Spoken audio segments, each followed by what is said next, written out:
Bonsoir tout le monde. Mon nom est Normand Page du service des communications du Centre de services scolaires des Chênes et je vous souhaite la bienvenue à cette soirée d'information virtuelle portant sur la nouvelle école secondaire. Avant de débuter officiellement cette rencontre, nous avons quelques éléments d'information à vous transmettre. La séance d'information est enregistrée et sera diffusée dès demain sur les différentes plateformes de la Ville et du Centre de services scolaires. Maintenant, étant donné le nombre de participants à cette rencontre ce soir, nous vous demandons d'écrire vos questions uniquement dans la zone de clavardage afin de faciliter le moment réservé à la période de questions, moment qui viendra après la séance d'information. Alors, s'il vous plaît, formulez des questions courtes.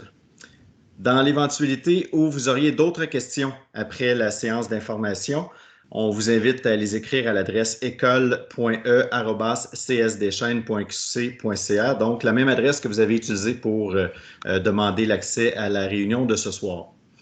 Également, ça va de soi, mais juste au cas, cette rencontre doit se dérouler avec civisme et respect, donc les propos irrespectueux ne seront pas tolérés.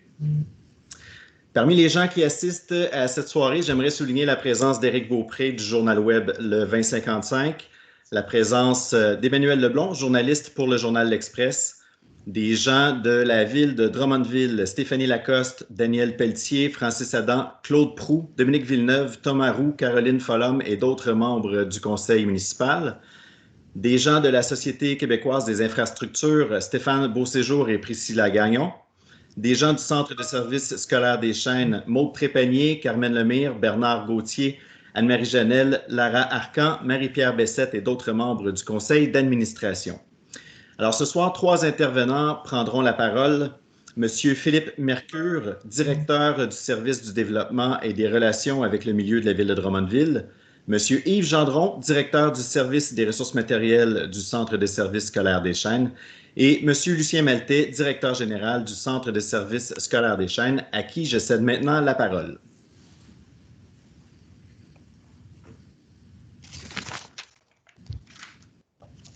Alors, bonsoir à tous. Merci de vous être déplacés pour cette séance d'information pour notre projet d'école secondaire dans le secteur, évidemment, de Saint-Nicéphore. Vous savez, on a une foule très variée, beaucoup de citoyens, des membres de notre personnel de la ville, des gens de la ville, des gens du ministère. Donc, merci à tous de vous être déplacés là, pour cette rencontre ce soir. L'objectif de la rencontre, tout d'abord, je pourrais dire le premier, c'est de vous informer sur l'état d'avancement de notre projet de construction d'une école secondaire, qui reste quand même au niveau du projet, il faut le dire. On n'a pas encore l'acceptation finale de ce projet pour aller de l'avant, mais on avance quand même rondement. On veut aussi profiter de l'occasion pour répondre à vos questions, puis prendre en note aussi aux questions que vous pourriez avoir pour lesquelles on n'a pas de réponse ici maintenant.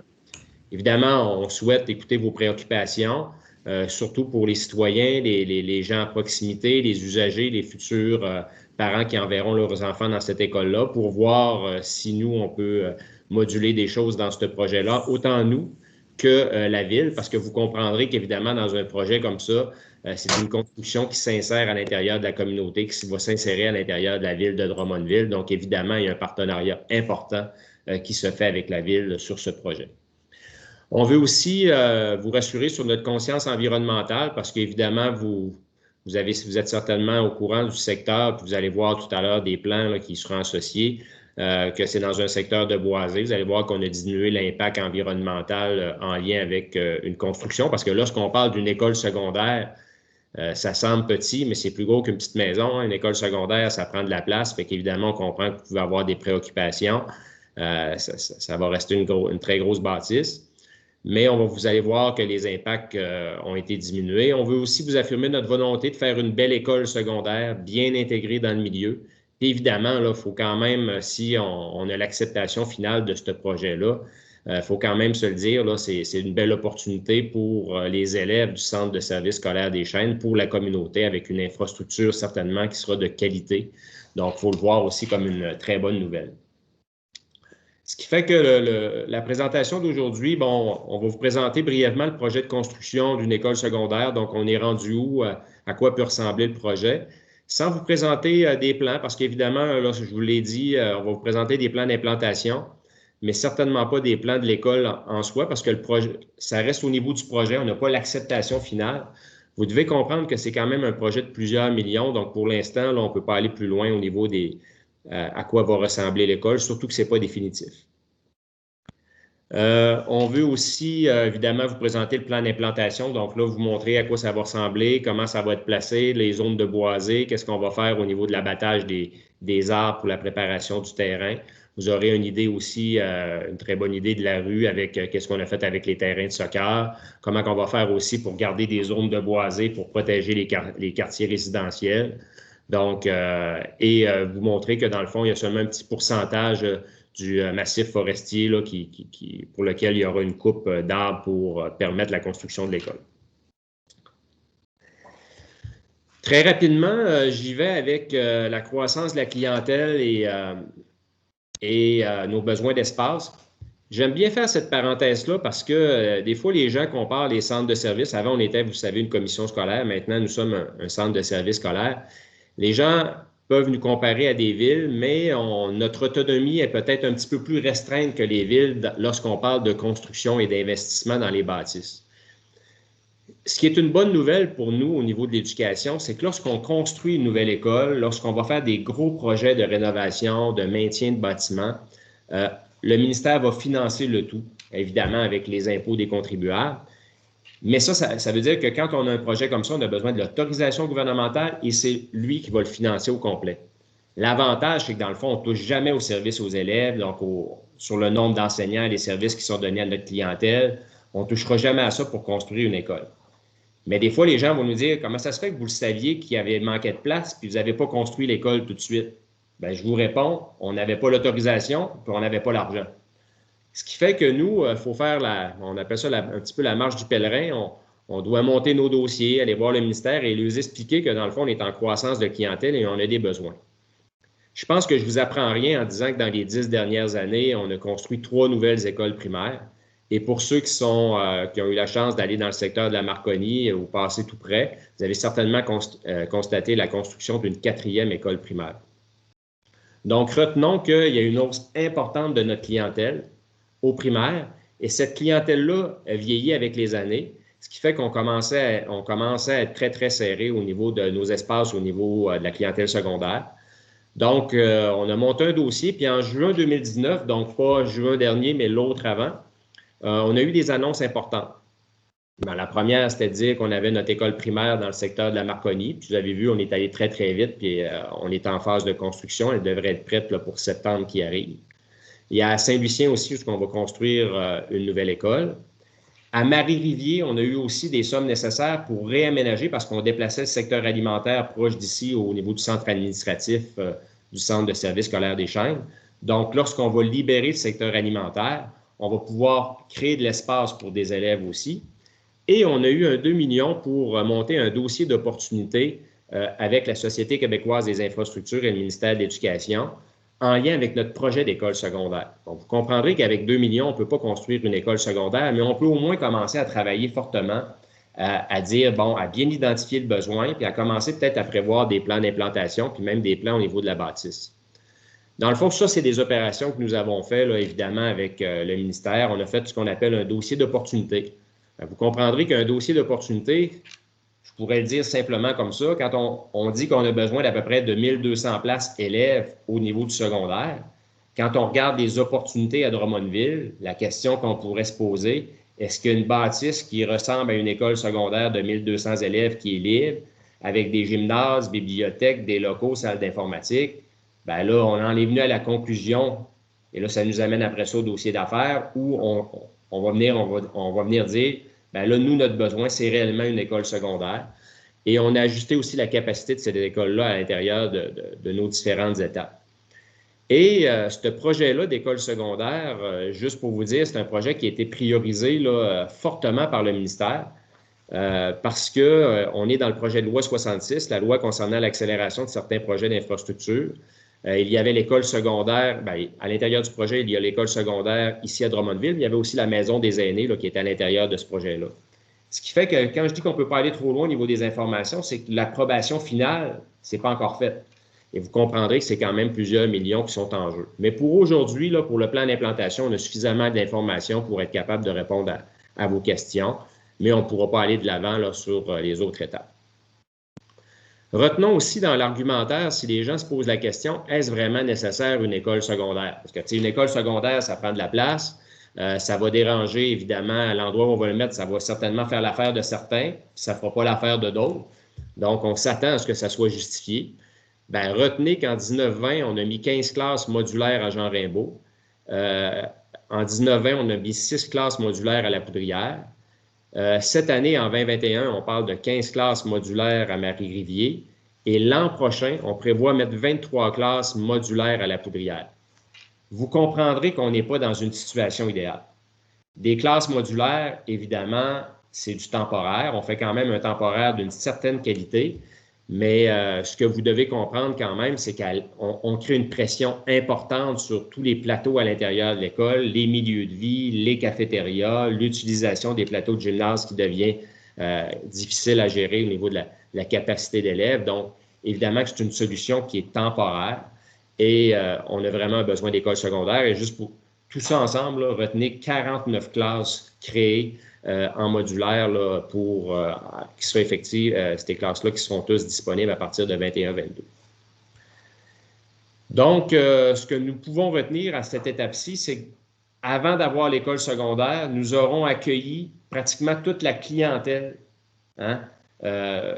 Toute la clientèle, on va l'avoir avant d'avoir l'école secondaire, mais elle sera dans des modulaires à des endroits différents. Fait qu'il y aura une opération importante après ça pour redéfinir les bassins d'alimentation des écoles, mais ça, ce sera une étape subséquente. Peut-être l'échéancier des travaux, on ne peut pas aller très loin aujourd'hui parce qu'évidemment, on n'a pas les autorisations finales. Vous allez dire, on est peut-être trop optimiste, mais je pense que nos besoins sont grands.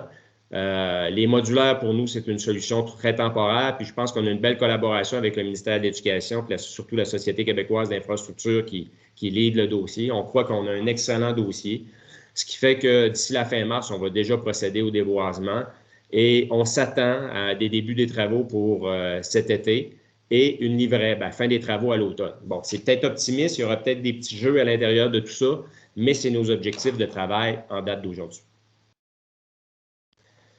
Peut-être aussi mentionner sur cette école, sur l'école secondaire, que c'est quand même un beau projet de partenariat avec la Ville.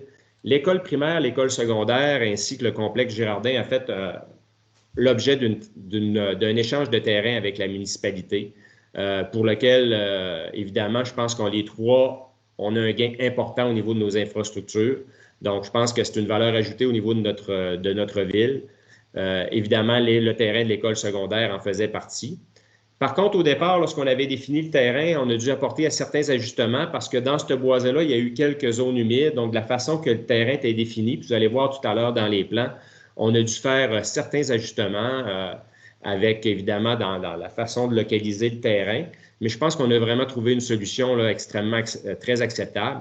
Ce qui fait qu'on attend là, sous peu, là, dans les prochains jours, notre certificat d'autorisation du ministère de l'Environnement et de la lutte contre les changements climatiques. Ce qui veut dire que ce qu'on fait environnementalement là, est vraiment adéquat et on n'a aucune inquiétude là, pour la suite.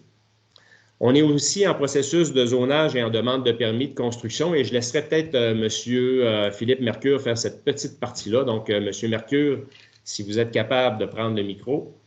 Tout à fait, oui, merci, bonsoir. Merci, M. Maltais. En fait, très sommairement, je vous décris les étapes là, qui sont réalisées, en fait, qui sont en cours de réalisation du côté de la Ville.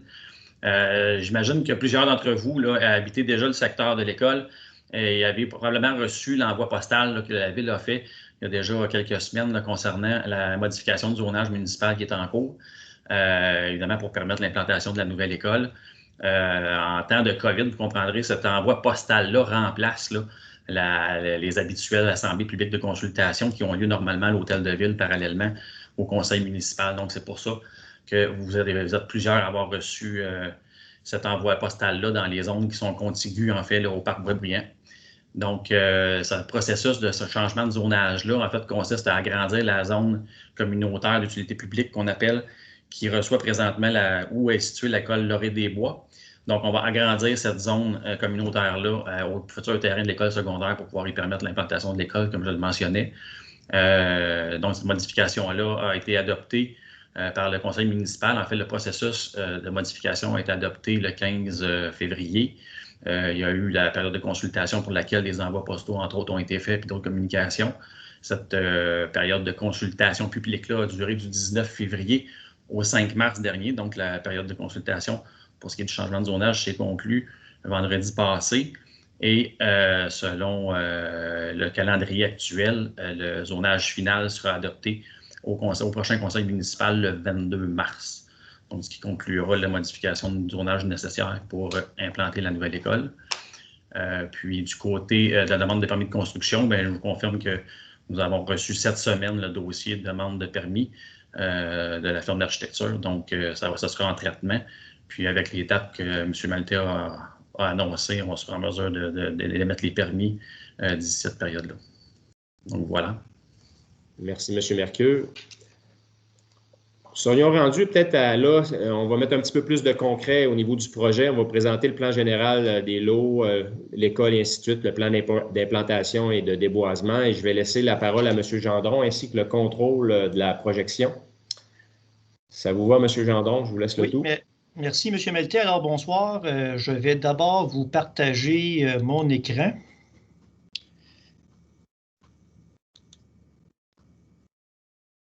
Donc, on va essayer de bien centrer le tout aussi. Est-ce que vous voyez bien? Oui. Merci. Alors, dans un premier temps, je vais commencer de façon un peu plus large, un peu plus macro pour bien situer le terrain dont il est question pour la future école secondaire. Et lorsque j'aurai fini ma présentation, probablement que j'aurai répondu à plusieurs questions et vous serez en mesure d'avoir vu les bandes boisées qui seront conservées, l'implantation de la rue, les zones de déboisement, ainsi que l'implantation de l'école. Donc, pour bien se situer en haut à gauche, nous avons l'école primaire à Lorée-des-Bois. Et en bas, un peu plus bas, le parc Boisbriand. Il faut savoir que le lot complet dont on parle ici est un lot de 402 000 mètres carrés. Et on vient en prendre une petite partie pour l'école. Et cette partie-là, elle est la suivante. Donc ici, on vient voir un petit peu la silhouette du terrain. Comme M. Maltais le disait, elle est un petit peu particulière à cause des zones humides. On va les voir un petit peu plus en détail à l'autre image. Donc, le terrain représente 55 000 mètres carrés, ce qui représente 13,6 % du lot global de cet espace-là. Juste en haut, ici, à gauche, vous avez une zone boisée qui est tout près de l'école à Lorée-des-Bois. Cette zone-là appartenait déjà au centre de service scolaire, mais elle sera inclue à l'intérieur du lot de l'école secondaire qui fera au total un terrain de 60 000 mètres carrés pour la construction de la future école. De façon un peu plus schématique, donc on est toujours sur le même terrain. On voit les zones un peu plus foncées qui sont les zones humides qui ont été répertoriées à l'intérieur du terrain. Donc, on a fait les études environnementales, la caractérisation des sols, la validation des milieux humides. Toutes ces études-là nous ont permis justement de faire la demande du certificat d'autorisation au ministère de l'Environnement. Donc, on peut déjà voir que le terrain, on l'a un peu ramené vers l'intérieur justement pour protéger les zones humides qui sont là. Puis même s'ils viennent sur notre terrain, on va réussir à les protéger quand même celles qui sont un petit peu plus proches de l'école. Vous voyez déjà qu'il y a des zones boisées qui sont conservées en haut et en bas ici. On va voir tantôt les dimensionnements de ces zones-là. Puis c'est ça, le cadastre, bien, comme je disais tantôt, là, ici, on va venir récupérer une partie de ce terrain-là. Donc, ce qu'il faut retenir de cette image-là, c'est vraiment qu'on a vraiment voulu conserver les zones humides du boisé. Et vous voyez déjà apparaître un petit peu aussi le schéma de la rue qui va venir rejoindre la rue Grande Allée, donc la rue Charlemagne, qui va s'en aller jusqu'à l'école Lorée-des-Bois.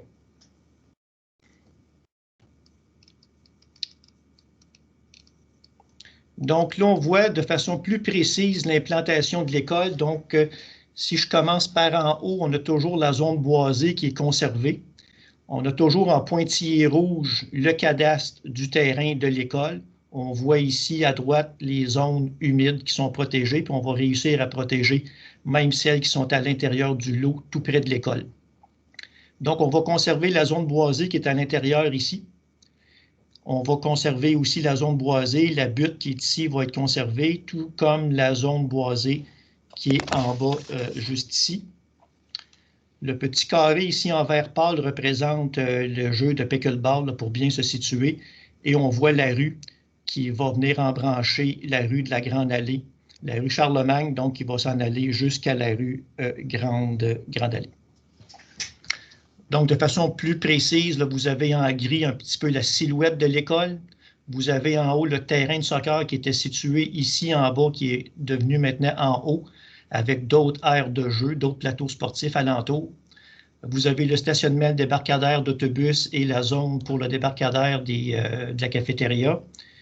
Et on va faire une grande, je dirais, une zone de réception, je pourrais dire, là, une espèce de grande aire ouverte en avant de l'école pour faciliter la circulation aussi.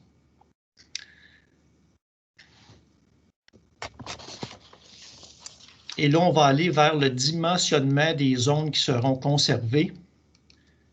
Donc, toujours de façon un peu plus schématique, on va passer à travers plusieurs éléments.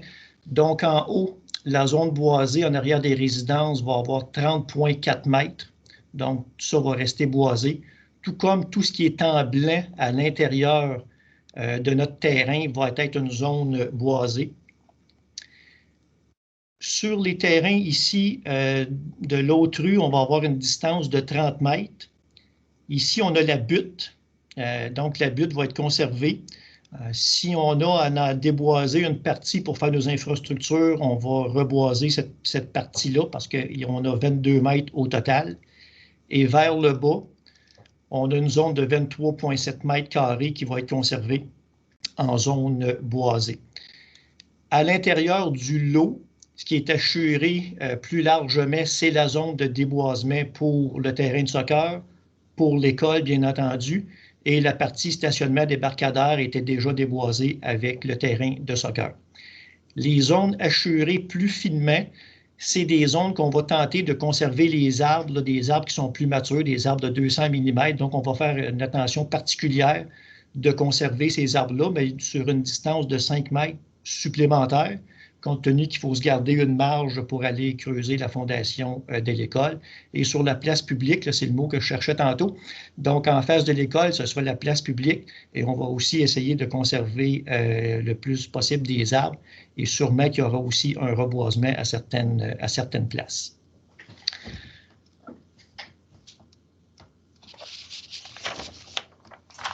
Donc, en récapitulatif, on parlait d'un terrain de 402 600 mètres carrés, qu'on met une zone de 55 000 mètres carrés, donc on disait 13,6 %. Sur le déboisement global du 400 000 mètres carrés, on en déboise 25 550, qui représente 6,3 % du massif forestier. L'empreinte au sol de l'école devrait avoir à peu près 9 450 mètres carrés. Et lorsqu'on regardait la superficie du terrain de soccer, on parlait déjà d'une partie de 13 300 mètres carrés qui était alors déboisée. Donc, c'est un petit peu beaucoup d'informations en rafale, mais schématiquement, ça vient bien situer les zones où on va être boisé, où on va conserver les zones boisées. On a tenté aussi de placer l'école le plus au centre possible, justement, pour que visuellement, elle soit le plus en retrait. Pour déranger le moins possible. Donc, tout ça a été analysé en fonction d'avoir une implantation la plus juste possible et de conserver au maximum de boisé. Mais comme M. Maltais le disait, c'est quand même une école secondaire, donc on a besoin un petit peu de place. Alors, pour ma part, ça complète ma partie pour le terrain. Je vais enlever mon partage et voilà.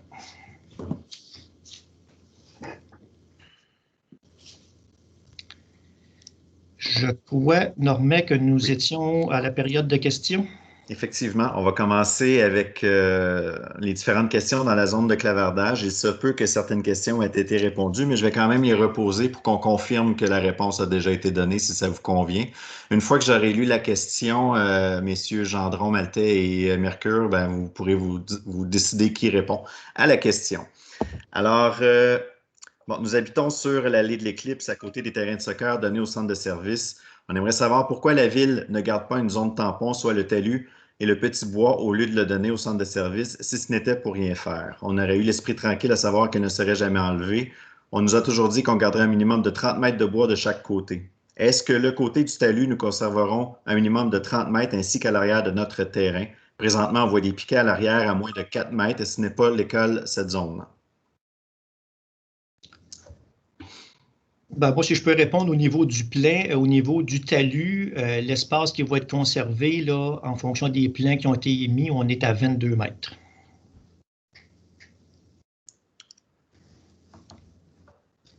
Autre question?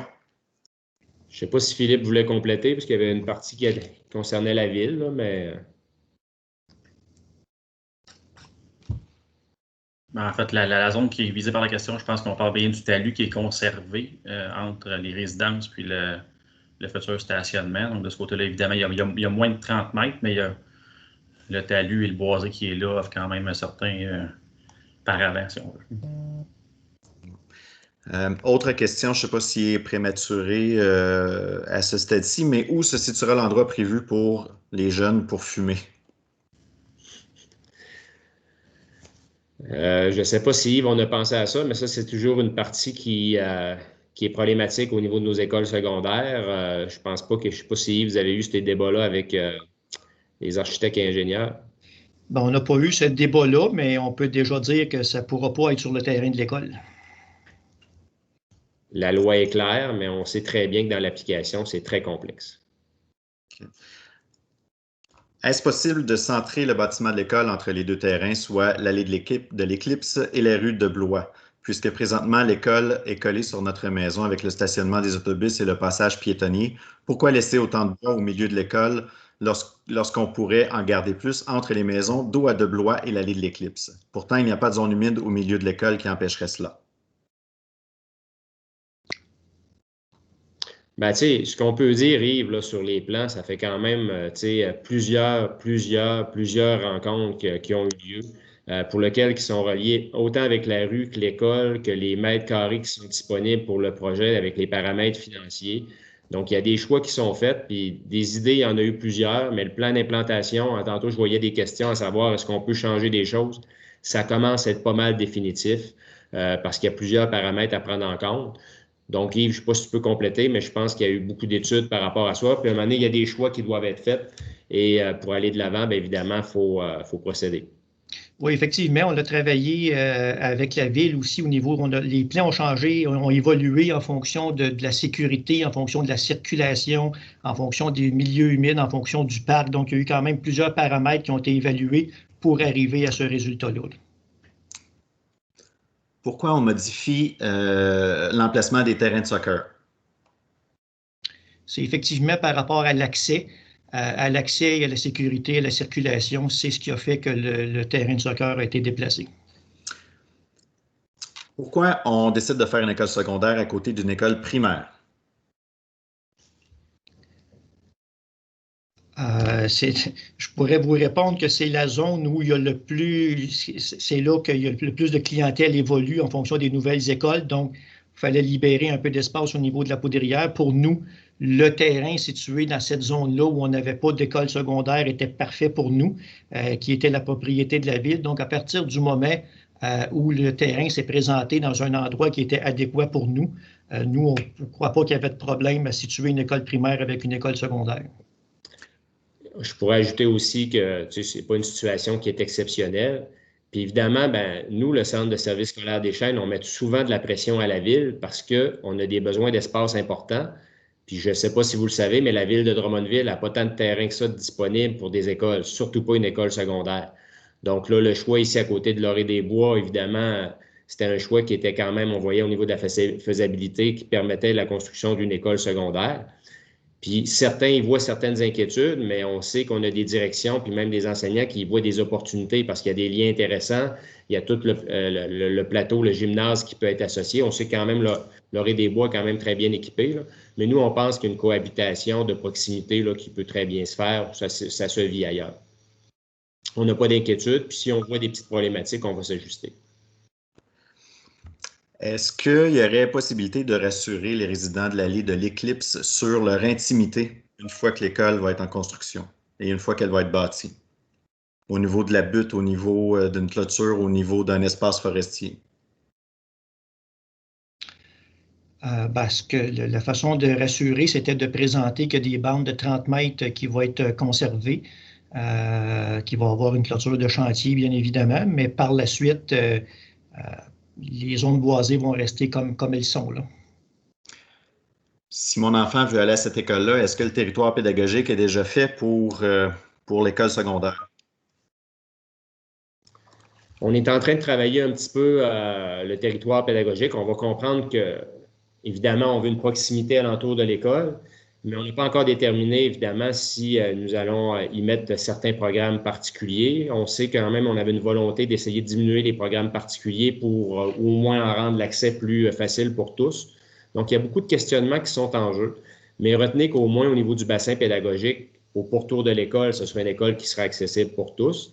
Mais la loi de l'instruction publique aussi permet, selon certaines conditions, aux parents de choisir l'école. Donc, on peut comprendre que ça pourrait être une école attrayante, mais quand je disais certaines conditions, il faut comprendre que, par exemple, un élève de Saint-Félix de Kingsey qui voudrait aller à l'école E, là, on l'appelle E pour l'instant, désolé pour la lettre, mais évidemment, si l'élève veut aller à cette école-là, il ne peut pas traverser la rivière directement. Fait que là, évidemment, au niveau du transport, ça amène une complexité.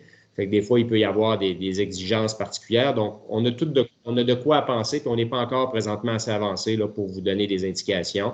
Mais pensez que cette école-là sera certainement accessible aux gens de Saint-Nicéphore et de ce secteur-là. Autre question. De nombreux enfants se rendent seuls de leur quartier à l'école primaire à pied en passant par le passage piétonnier. Comment allez-vous maintenant assurer leur sécurité?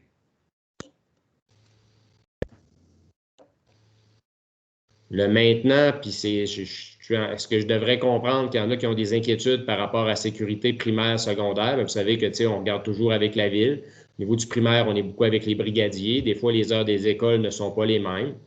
Et bon, si je prends Jean Rimbaud et tout ce secteur-là, vous savez très bien qu'il y a autant des élèves primaires, secondaires, formation professionnelle ensemble.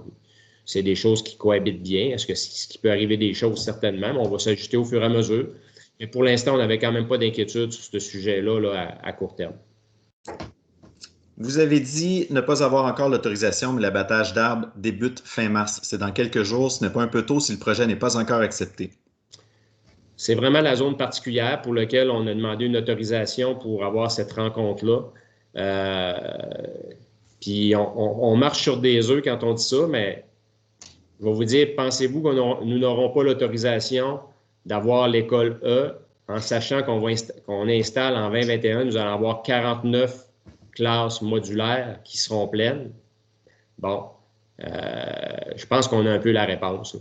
Et bon, maintenant, vous comprendrez que ça reste en si, là, mais je pourrais miser une certaine partie de mes économies là, sur le fait qu'à moyen terme, même court terme, on devrait avoir une réponse favorable pour l'école secondaire, mais on ne peut pas le confirmer, puis il faut attendre les autorisations ministérielles. Puis là, j'en ai déjà trop dit, là, je vais me faire chicaner par M. Gendron puis la SQI. Je dirais que, M. Beltet, il y a un autre enjeu aussi par rapport à l'abattage des arbres, c'est que dans le calendrier qu'on a présenté pour avoir une ouverture d'école à quelque part en 2024, il faut procéder à l'abattage avant la nidification des oiseaux. Donc, la nidification se fait à partir là, justement du 20 quelques mars jusqu'au 6-10 avril. Donc, c'est une plage qu'on doit, en tout cas, avoir en tête parce que sinon, on retarde le projet peut-être pratiquement d'une année. Donc, ça vient jouer un peu sur le fait d'avoir un petit peu de pression, là. Avez-vous une idée des programmes particuliers qui pourraient y être offerts? Non, la volonté, puis évidemment, il y a beaucoup de discussions à avoir, mais ce n'était pas d'ajouter des programmes particuliers, c'était plus d'ajouter des programmes locaux écoles, avec peut-être un redéploiement différent de certains programmes à l'intérieur de nos écoles. Puis ce qu'on vise, c'est l'accessibilité plus à tout, pour tous les élèves. Présentement, on est sur 5200 élèves secondaires. On avait 800 demandes de projets particuliers. On voit que ça diminue. Donc, on veut vraiment travailler pour avoir plus une couleur école, une diversité école, mais en s'assurant là, qu'on maintient le curriculum de base aussi, puis qu'on n'enlève pas trop de matière, et en diminuant aussi le coût d'inscription pour ces programmes-là. Fait qu'on a beaucoup d'objectifs qu'on veut atteindre. Vous comprendrez que c'est un gros chantier, donc on n'est pas très avancé pour l'instant, mais pensez que dans les programmes particuliers, on ne devrait pas prendre l'orientation d'en créer des nouveaux, si ce n'est que de créer des programmes locaux dans les écoles avec des couleurs particulières. Exemple, un volet sport, un volet sciences, un volet art. Y a-t-il possibilité de s'impliquer dans un comité avant la construction de l'école? Bien, évidemment, il faudrait bien définir le comité. Si c'est pour la construction, puis le plan d'aménagement, ainsi de suite, ça, ce n'est pas des choses pour lesquelles on fait des places pour soit des employés ou la population, là, tout dépendant. Des fois, par contre, selon certains points, on a des objets de consultation. Ce qu'on a fait aussi à l'intérieur, lorsqu'on a fait le plan de l'école, on est allé consulter des membres du personnel. Là, présentement, avec la rue puis la ville, évidemment, on fait une genre de consultation. Donc, il faudrait bien définir le comité. On sait que, par exemple, dans le comité, l'école primaire, il y a un comité transitoire avant le conseil d'établissement pour prendre des orientations sur l'école. C'est certain que quand on va toucher l'école secondaire, on va le faire. Et même, je vous disais je pourrais vous dire qu'on a comme idée, je ne sais pas si on va avancer sur cette idée-là, de peut-être créer à l'intérieur peut-être de la poudrière l'école E, de prendre des élèves de la future école secondaire qui vont faire partie du bassin d'alimentation de cette école secondaire-là, les mettre dans l'école de la poudrière, puis de commencer à les identifier pour qu'il y ait une transition harmonieuse et que les élèves se suivent. On est en train de réfléchir à ça, donc c'est toutes des choses qui pourraient se produire, mais évidemment, on est chamboulé par l'échéancier, puis surtout la COVID qui ralentit nos travaux. Mais rien de fixe qu'on peut statuer là, en date d'aujourd'hui. 2 questions rapides. Pourquoi avoir choisi d'amputer un parc plutôt que de prendre un terrain vacant pour y construire l'école et quels étaient vos critères de sélection? Moi, je n'étais pas au début au niveau des échanges de terrain, mais je pense que la Ville ainsi que la commission scolaire à cette époque-là trouvaient que dans les terrains disponibles, c'était le meilleur choix possible. Quand je dis le meilleur choix possible, c'est qu'on analyse différentes solutions, puis il y a des plus et des moins. Je ne sais pas si Yves et Philippe pouvaient en dire plus par rapport à ça, mais parmi les choix faits, c'était lui pour lequel on trouvait qu'il répondait aux besoins du centre de services scolaire des Chênes.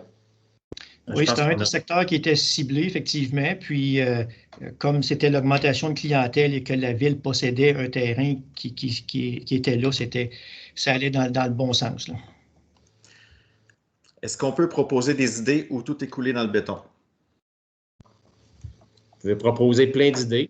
Maintenant, évidemment, plus on avance dans le temps, plus il y a des éléments qui se coulent dans le béton. Si c'est de changer l'école de place, je pense que vous comprenez que ça va être difficile. Il faut avoir l'acceptation, mais on ne se dirige pas vers ça. Maintenant, il faut voir vos suggestions par rapport à l'école. Puis évidemment, en respect des rôles et responsabilités de chacun. Vous comprendrez que, par exemple, au niveau de l'architecture de la bâtisse, c'est très normé avec les nouvelles normes ministérielles. On travaille beaucoup plus avec le ministère. Donc, on est ouvert aux suggestions. Je pense que M. Page vous avait mis disponible un courriel. Donc, allez-y. Nous, on recueille tout ce qu'on peut recueillir. Parfait. À la question, peut-on voir le plan? Je vais répondre qu'à partir de demain, la séance d'information va être disponible en ligne.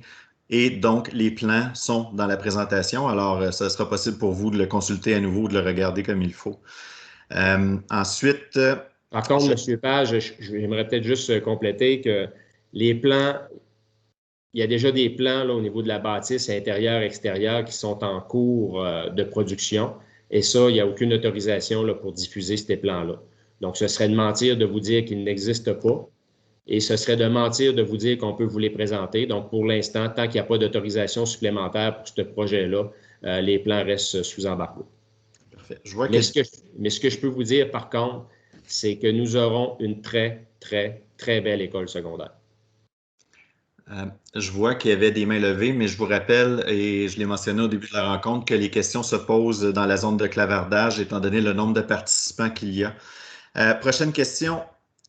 Les gymnases ont-ils des vestiaires? Si oui, est-ce qu'il va y avoir des séchoirs à cheveux? Si oui, très important de choisir des modèles conçus pour sécher les cheveux, même s'ils sont éco-énergétiques. On prend ça en note, hein, Yves?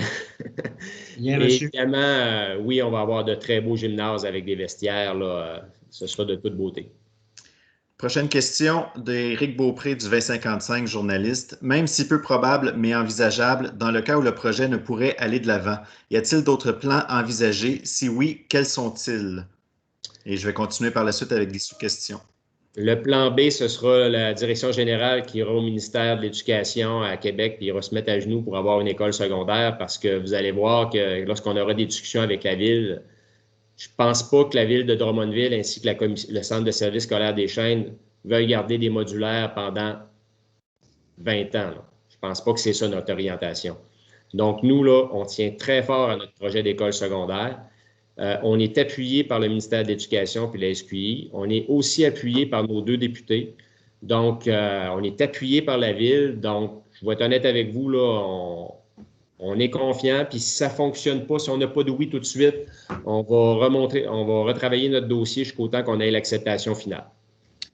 Peut-être que dans le temps, ça peut peut-être étirer, mais il ne faut pas oublier que l'école fait partie du projet de loi 66. Autre question de M. Beaupré. Est-ce que les plans de croissance des besoins tiennent en compte le déplacement des familles des grands centres urbains Montréal-Québec vers Drummond? Bien, vous comprenez que dans le fond, nous, ce qu'on doit faire, puis avec le ministère, il y a des travaux qui se font annuellement pour lesquels il y a une analyse de la capacité de nos écoles, de nos établissements. À chaque année, on s'ajuste puis on fait des demandes particulières. Des prévisions prévisionnelles, si on veut. Quand on a les vrais élèves en classe puis qu'on est capable de les faire basculer d'une année à l'autre, ça va bien pour monter un dossier au ministère. Lorsqu'on arrive dans la zone développement de quartier, supposition d'élèves de Montréal qui vont venir à Drummondville, bien ça, on sait que ça existe le phénomène, il est difficilement quantifiable, on n'a pas de preuves à l'appui. C'est des dossiers qu'il faut voir évoluer d'année en année. On a déjà prévu dans ce projet-là d'école secondaire, au départ, on visait à peu près 1000 élèves. Là, c'est aux alentours de 1280. Là, puis je me suis peut-être mêlé, Yves, là, mais tu me corrigeras après. Là, tu vas me corriger tout de suite. 1256. Bon, 1256. On a déjà fait évoluer le projet pour exactement un ajustement de la clientèle. Et ce qu'on sait, c'est que admettons qu'on a encore des besoins supplémentaires. Il y a peut-être des potentiels aussi dans certaines écoles avec un agrandissement puis peut-être une bonification des gymnases qui pourrait se faire. Donc, on a d'autres solutions là, pour ajuster le tout. Mais on va comprendre que du moment qu'on se lance dans la construction de cette école-là, elle n'est pas prévue pour l'instant un agrandissement. Là, on va faire avec cette école-là, puis après ça, il va falloir trouver d'autres solutions. La rue Charlemagne, près de l'école à Laurier-des-Bois, sera une rue assurément passante. Est-ce qu'il y aura une clôture de prévue? Est-ce qu'il restera beaucoup de bois pour l'école primaire, bois qui est assez utilisé par les enfants de l'école présentement? On va tenter de garder le maximum d'arbres entre la rue et la cour d'école, effectivement. C'est sûr que pendant les travaux, c'est possible qu'on en enlève quelques-uns, mais on va s'assurer de reboiser du mieux qu'on peut. Pourquoi ne pas faire passer la rue Charlemagne entre la piscine et le pickleball et ainsi éviter que 4 résidences se retrouvent avec une rue en arrière de leur terrain? En fait, je vais la prendre celle-là. En fait, pour faire l'aménagement d'une nouvelle rue, il y a quand même plusieurs critères de fluidité, de sécurité, etc. On parle quand même d'un parc majeur, le parc Boisbriand, qui aurait été dans ce cas-là coupé en deux par une rue. Donc, la solution la plus évidente pour nous, c'était de contourner l'ensemble des plateaux sportifs du parc pour garder un parc, en fait, pour éviter de couper le parc en deux par une voie de circulation qui, par ailleurs, présentement, est un stationnement.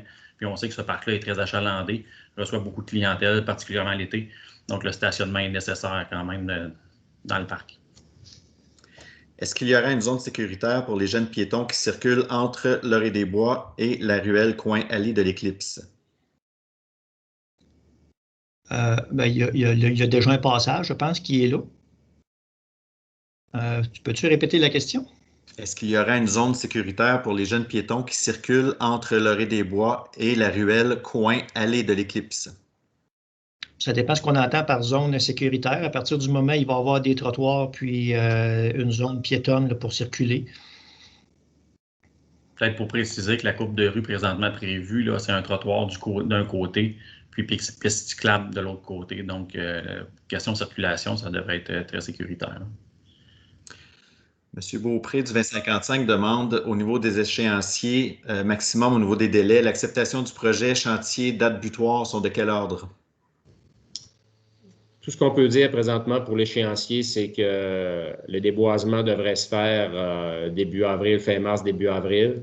On espère commencer les travaux à l'été 2021 pour avoir espoir que l'école soit livrée à l'automne 2023. Automne 2024. Est-ce que le ruisseau en arrière de la rue de Blois sera conservé? Oui, tout à fait. Il est dans la bande boisée qui demeure de propriété municipale. Puis c'est un ruisseau, justement, qui reçoit les eaux d'une grande partie du quartier. Donc, oui, c'est un cours d'eau qui est essentiel. Là. L'accès à l'école se fera-t-il par la rue Charlemagne? Oui.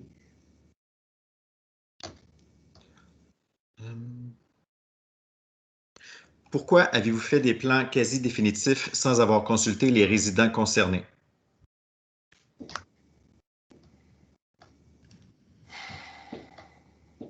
Ben là, si vous parlez des plans de l'école, malheureusement, je pense que les plans de l'école nous appartiennent avec le projet gouvernemental parce que c'est un projet qui est chapeauté par la SQI avec une volonté gouvernementale. Maintenant, pour les plans de la rue, tout ça, je veux dire, je pense qu'en tout cas, Philippe, c'est un petit peu la partie qui t'appartient, là, mais il n'y a pas 10 000 solutions à partir du terrain de la manière qui est lotie.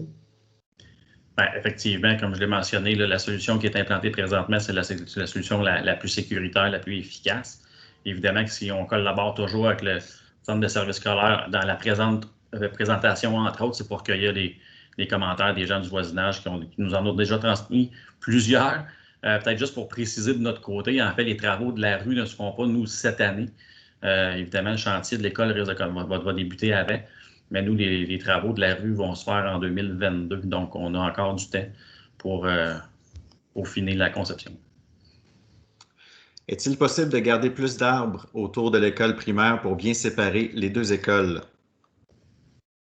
On va faire le maximum.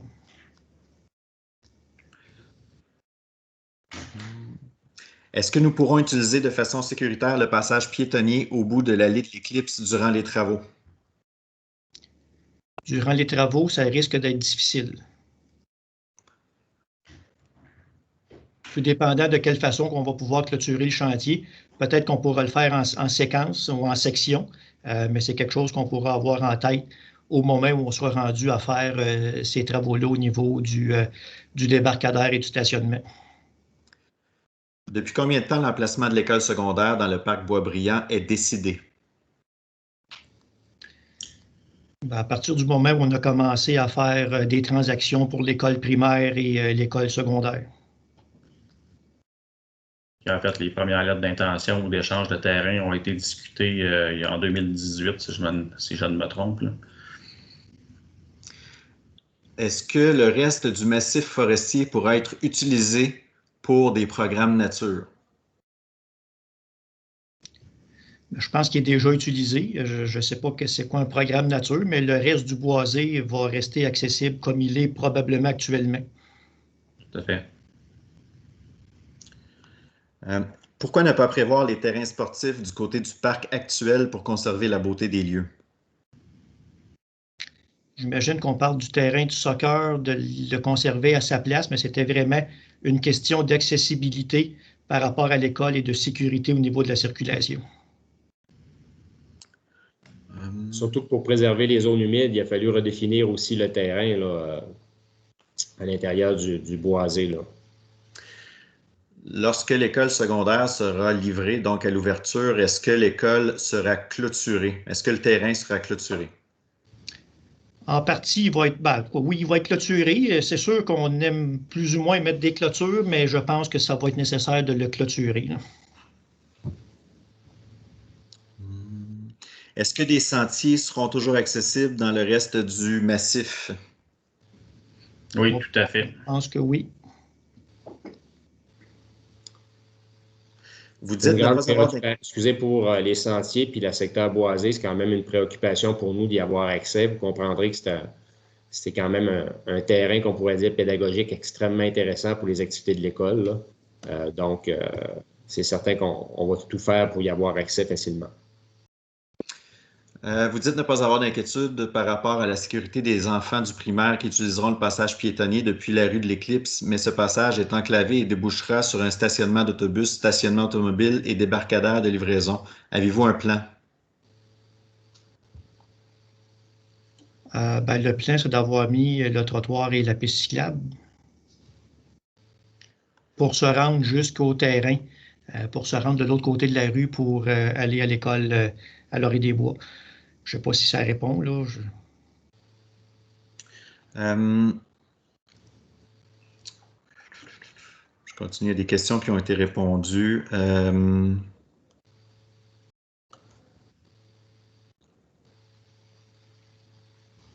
Qui puis-je consulter pour revoir le zonage en lien avec un terrain? Moi, je pense à la ville. Ouais, si on parle d'un terrain, ben, je vous invite à contacter le service de l'urbanisme de la ville de Drummondville qui se fera plaisir de vous répondre. Puis si c'est en lien avec le zonage du terrain, du futur terrain de l'école, il y a une page aussi d'information sur le site web de la ville, qui est en fait la ville de Drummondville, là, / école E.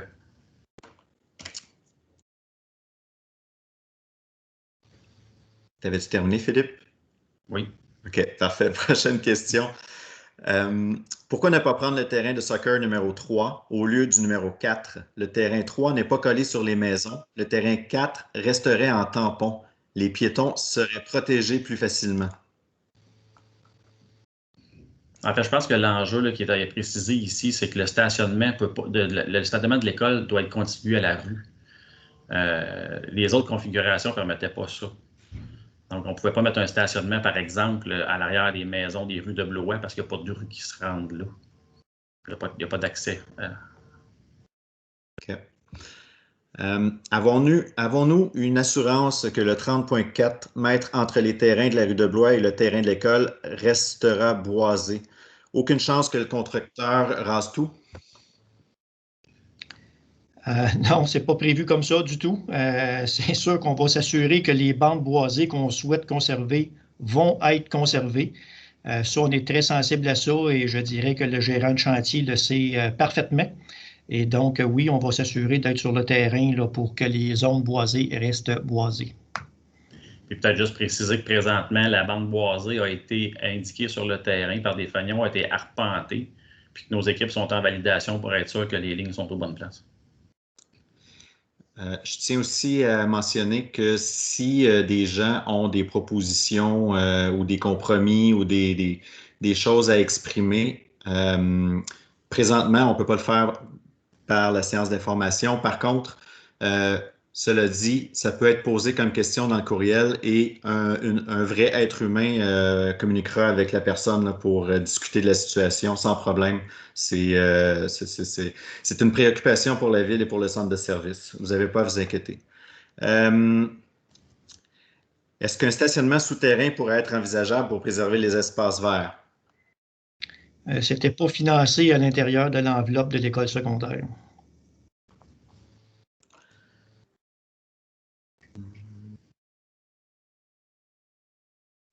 Étant donné que l'école à Laurier-des-Bois ne sera plus à Laurier-des-Bois, sera-t-elle renommée? Toujours.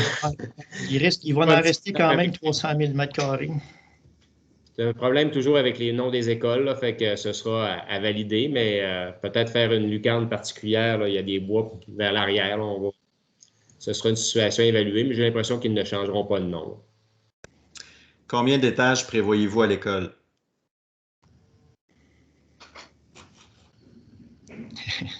Sans doute plus qu'une. Question d'Emmanuel Leblond du journal L'Express. Quel est le coût du projet selon vos estimations? Les détails sur les plans et les coûts du projet, on n'a pas l'autorisation. Vous voyez bien que M. Gendron n'a pas voulu on n'a pas l'autorisation de donner de détails là-dessus. On pourra organiser une autre séance d'information, au moins peut-être un petit cahier d'explication lorsqu'on aura l'autorisation d'aller plus loin dans les plans, mais pour l'instant, on ne peut pas aller plus loin. Mais dites-vous qu'on fait en sorte là, de ne pas justement avoir une école là, qui va être visible à 2 km à la ronde. Là. On a tenté de faire du mieux qu'on peut pour la camoufler. Pour bien l'intégrer dans le secteur. De quel côté de la rue Charlemagne la piste cyclable est prévue?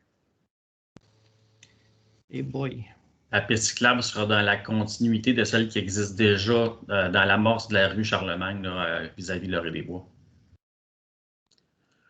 Les élèves entreraient à l'automne 2023 ou 2024?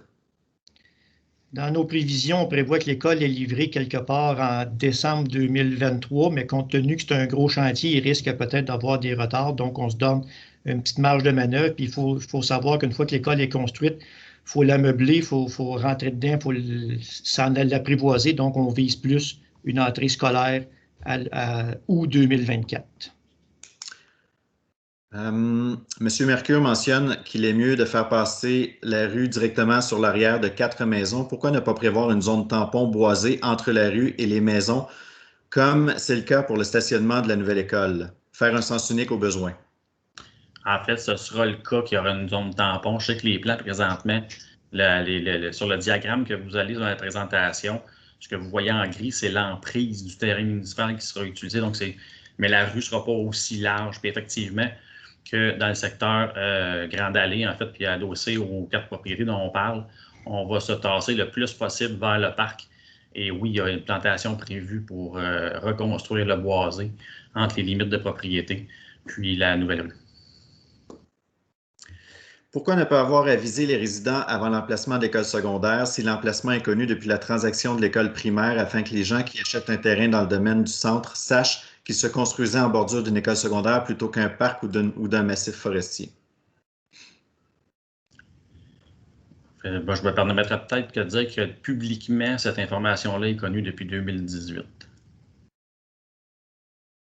Elle a même été véhiculée par certains entrepreneurs qui ont développé ce secteur-là.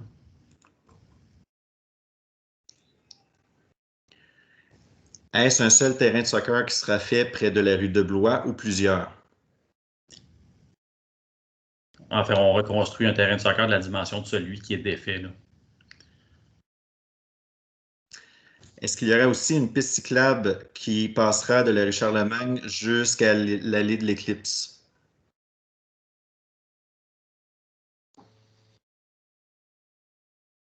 Moi, si on parle du terrain de l'école, je crois me rappeler qu'il y a un trottoir de la rue à l'allée de l'Éclipse, en fait. Est-ce le cas? Je pense que oui. On me souffle à l'oreille que oui. Donc, un trottoir et une piste cyclable de la rue de l'Éclipse à la rue Charlemagne. En fait, quand on parle de la rue de l'Éclipse, c'est du passage piétonnier qui va donner sur le stationnement, mais le stationnement qui sera bordé par un trottoir jusqu'à la rue Charlemagne. Pourquoi attendre un an entre la livraison de l'école et l'entrée des élèves?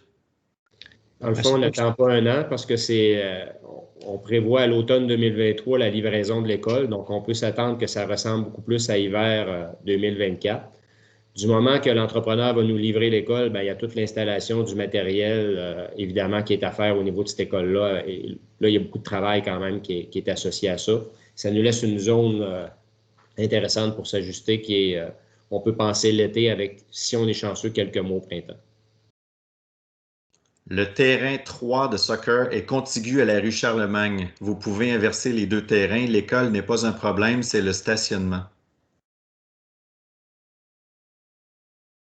C'est une question, une opinion? Peut-être un peu des deux. Il y a un choix qui a été fait dans les plans. Peut-être M. Gendron pouvait...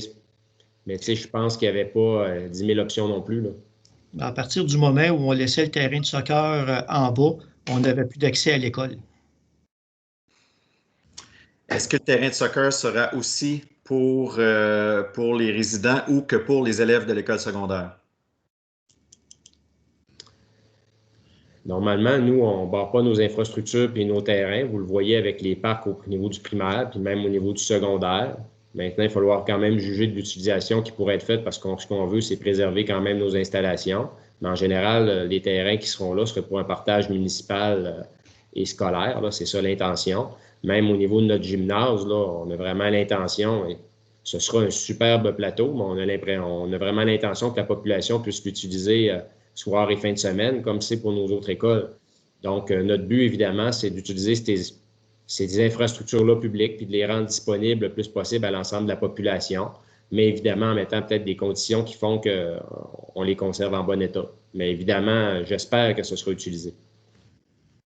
Serait-il possible d'augmenter le nombre de brigadiers et d'augmenter la sécurité dans le secteur? Ce sera une situation à ajuster, évidemment, selon le vécu. Je sais qu'il y a toujours des craintes là, lorsqu'il y a élèves primaires, secondaires à proximité. Bon, des craintes de parents sur ça, des fois, elles sont fondées, des fois pas. Il faut voir évoluer la situation. Mais certainement que les premiers mois de cohabitation entre l'école primaire et l'école secondaire, on devra avoir une vigilance plus importante, au moins évaluer et analyser la situation. Fait que ça, c'est certain qu'on y avait déjà pensé. Maintenant, est-ce qu'à moyen et long terme, qu'est-ce que ça aura comme impact sur la surveillance et les moyens qu'on mettra en place? Je pense qu'il est trop tôt pour le dire. Est-ce que le boisé, directement à l'arrière de la clôture de la cour arrière de l'école primaire, sera complètement rasé ou il y aura une zone tampon? Il va y avoir des arbres qui vont être conservés entre la cour d'école et le chemin là, vers la tyrolienne. Il va y avoir des arbres qui vont demeurer là. La préoccupation principale des résidents du quartier Domaine du Centre est l'emplacement du grand stationnement au détriment du parc actuel. Êtes-vous prêt à considérer une alternative si nous vous en soumettons une? Nous avons choisi de se bâtir ici en raison du grand parc vert qui est essentiel pour les familles d'ici. Soyez compréhensifs.